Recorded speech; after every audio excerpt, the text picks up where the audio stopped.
Hello and welcome to the Addressing Violence chapter of the MSM Implementation Toolkit, or MSMIT, a tool that offers practical guidance for implementing comprehensive HIV and STI programs for gay, bisexual and other men who have sex with men. This training is brought to you by MSMGF, the Global Forum on Men Who Have Sex with Men, and HIV.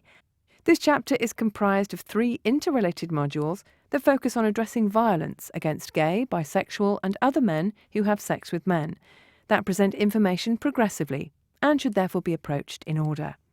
Let's begin with an overview of the Addressing Violence chapter, so you will know what to expect as you progress through the modules.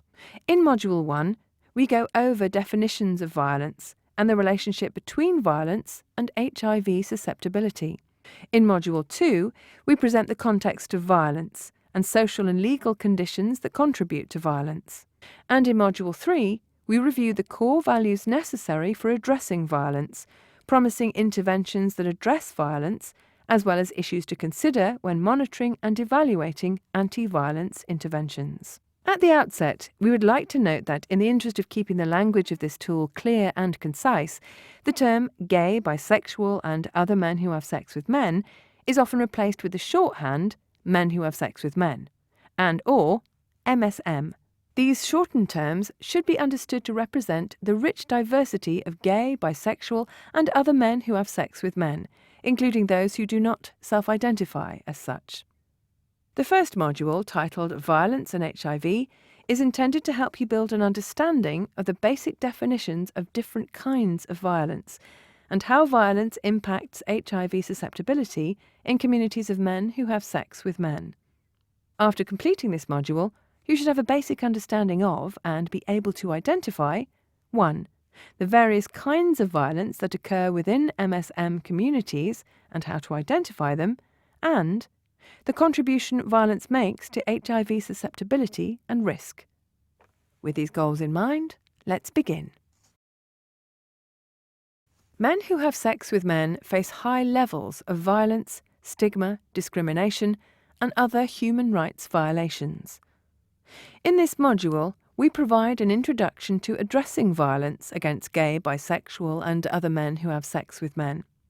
A first important step is defining violence in this context. The descriptions that follow are quite detailed, and this is intentional.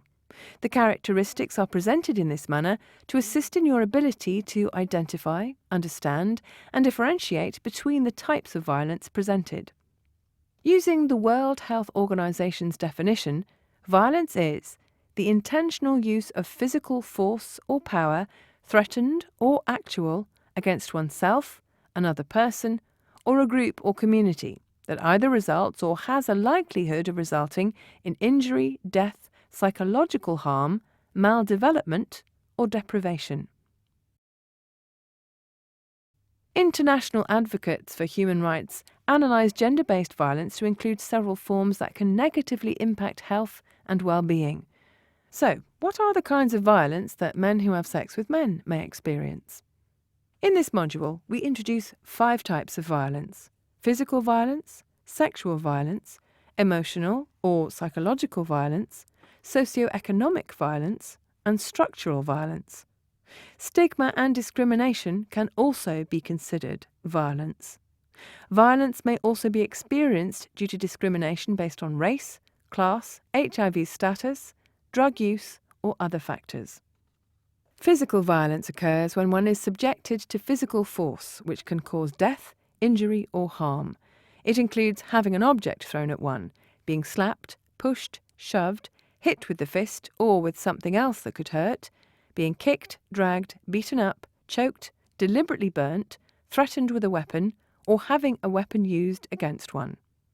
Sexual violence includes a range of behaviours that occur against one's will, such as rape, gang rape, sexual harassment, being physically forced or psychologically intimidated to engage in sex, or subjected to sex acts against one's will, or being forced or intimidated to engage in sex that one finds degrading or humiliating.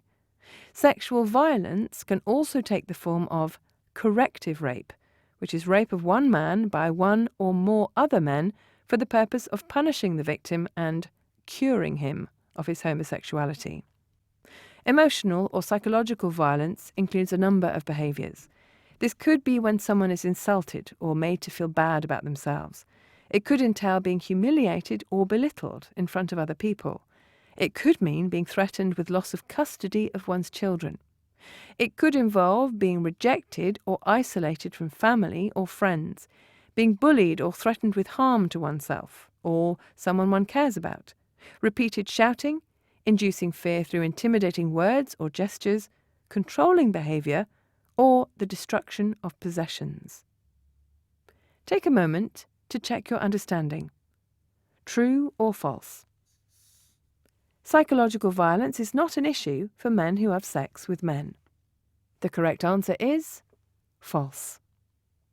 Socioeconomic violence is defined by being refused or cheated of salary, payment, or money that is due to the person, or being severed unfairly from employment, having money extorted, being unfairly restricted in access to social services or social benefits, being excluded from housing, denied housing opportunities or rejected or evicted from housing, being excluded from property rights and inheritance, being denied access to education which would increase one's socio-economic stability, or being subject to unfair fines or unjust criminal penalties.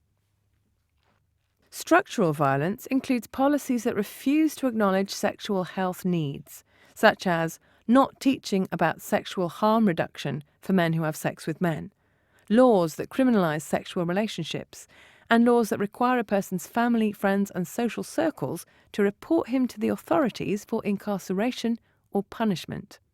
Now let's move on to the second topic, HIV susceptibility.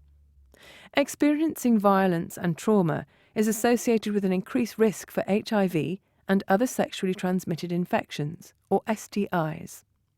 HIV risk is due to physiological exposure to HIV during the violent or traumatic event. For example, an open wound following a physically abusive encounter, torn mucous membranes from abrasive sex, or exposure to blood or other bodily fluids that may transmit HIV.